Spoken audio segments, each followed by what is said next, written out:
Hey, welcome back to Wicked Iron Gym. Today I'm going to answer a few questions before my workout. Today's chest day, probably. Um, I've been asked my thoughts on nutrition. If I bulk and then cut, generally I do. I don't really train for bulk too much anymore at 50 years old. I generally try to eat pretty heavily. There'll be times when I cut back, but it's not really much of a I don't do add an extra 2,000 calories a day to bulk and to get that much bigger. I'm at the point where I'm trying to maintain. If I can get a little bit bigger, that's great. But I don't have really wide weight swings. If you look at some of the big guys, Jay Cutler, Ronnie Coleman, when they were off season competing at 300 pounds or actually training at 300 pounds and then cutting down to 275 or whatever it was.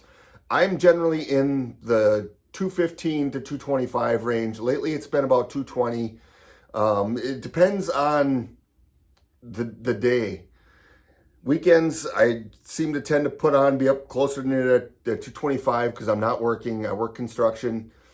It's fairly physical, so I'm always moving like that. So one of the questions I got was, do I think it's better to slim down first and then try to build muscle? I believe that would be the way to go. In my mind, you want to get your cardiovascular going. The problem you might have is when you're trying to build muscle, you're going to bulk, you're going to eat up again, you're going to eat a lot more calories, and you have to fight with your mind to be able to say, oh no, I'm getting fat again, or putting on weight, whatever your thoughts are on that. You'll have to get through it in order to get bigger. The next question was about motivation. How do you keep motivated? That can be a tough one because there's times when you get in the doldrums that you're just bored. You feel like you're going through the motions, but you got to go through the motions. It's one of them things you got to get in your head. At least go to the gym. If you work out in your basement like I do, go to the basement. Get started. You might have one of the best workouts of your life. You got to be there to have the opportunity to do it. My motivation is just to stay healthy, keep going, hopefully get a few people that need a little bit of a push. Hey, this guy can do it. Why can't I? It's hard to find the time when you have a family or you're working full time and you've got other things, if you've got a house to take care of or whatever your other time constraints are. Find a time that's convenient. If it's really tough to get going after work, try going before work. If you can find a 24-hour gym or something, and I was getting up at 4:30 in the morning, working out for my hour and a half, usually about an hour, getting ready, going to work, and just that you got to adjust your eating, you got to adjust everything, make sure that you're getting them calories right after your workout. But to me, it felt great, and it was really nice. We had a great bunch of guys at the gym that would help me out. They would help motivate, keep pushing. Anytime I needed a spot or anything, any advice. A lot of times, if you're new to the gym, you're intimidated. I still get intimidated. I've been working out for 30 years, and there's guys that are there every day and they're doing their thing, and they might look like the scariest, grumpiest guys because they're big or whatever. But most people will help you out. They're there to help. Everyone started somewhere. And that's one thing you got to remember. So as far as motivation, it's all in your head. You got to decide how important it is to you, what your goals are. If you have a goal of losing weight, buy that tape measure. Make sure you even a rope just to measure around, and then you can do a straight measure or a seamstress tape. If you're worried about the pounds, buy a scale. Don't live and die by the tape or the scale, because sometimes when you grow, you're going to put on weight and you're going to bulk, whatever. It's a good measurement, but it shouldn't be the be all and end all of what you do for working out. You work towards that goal. It's a long-term goal. Once you hit that goal, set the next one. Don't stagnate. Try to keep moving.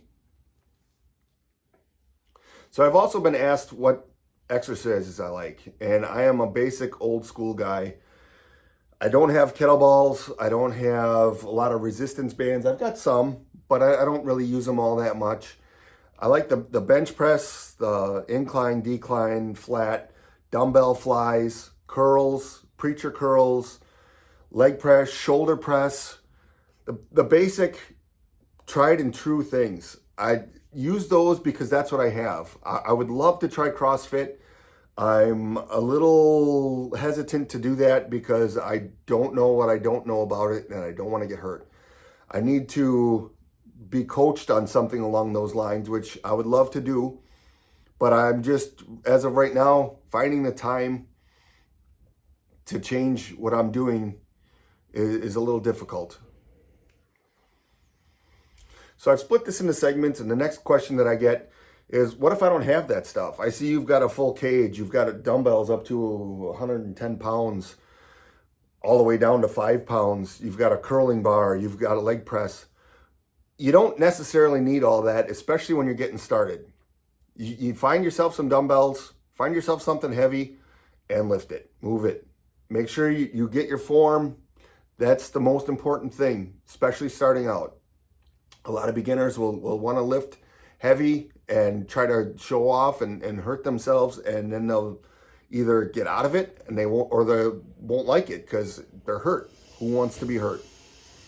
So my best advice would be go with what you can. If you can afford the $40 a month gym membership or wherever, I don't know what it would cost where you're at, that's one way to go. I've probably got about $1,000 in equipment here that I use. I bought most of it used. It's been really good for me because I've been training with it for most of it for at least 15-ish years, maybe 20. And it's paid itself off cheaper than going to a gym. But the problem is training alone, sometimes it's the motivation can be tough. If you're in a gym, you're kind of competing with that person or that person. You're trying to watch, or you're shy like I was, and you just kind of go off and do your own thing, and people will notice that and hopefully help you out. It's your comfort level. You've got to go with what works for you. And that's basically the story of my videos is find what works for you, make it work for you, and get there and make it happen. Hope you have a great workout. Thank you.